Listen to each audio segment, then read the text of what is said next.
This is traditionally what they originally used. They would have tied a knot. My prediction is, and I hope. حەز ئەەکەم ئەم بۆچوونەی من هەڵە بێت بەڵام بە بۆچوونی من دوای نزیکەی 10 ساڵی تر ئەم کولتورە جوانە کە دروستکردنی ملوانکە لە سەدەف نامێنێت. If it keeps going in this pattern.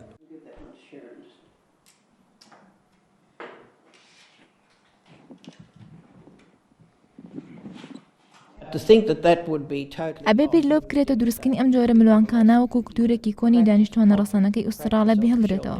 بەڕاستی بۆتە کولتور. ئەگەر لە دەستی بدەین ئەو کولتورە ڕەسانەمان لە دەستداوە.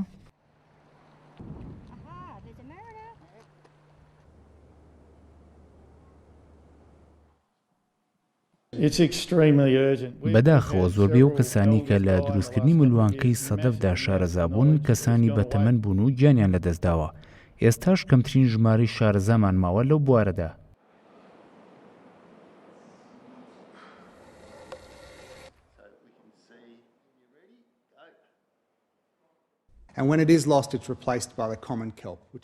ئەم قەوزانە کە ئەبەنەوە بێگومان ژمارەی سەدەفەکانیش کەم دەبنەوە. بۆیە پێویستە هەوڵەکان زیاتر چڕ بکرێتەوە بۆ ئەوەی بتوانین بە ڕێگەی زانستی ژمارەی ئەو قەوزانە زۆر بکەین تاوەکو بتوانین سەدەفمان دەست بکەوێت.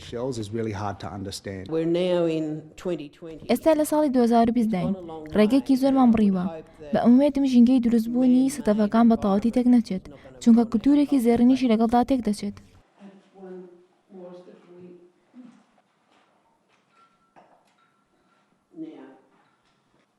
Sometimes the elders put two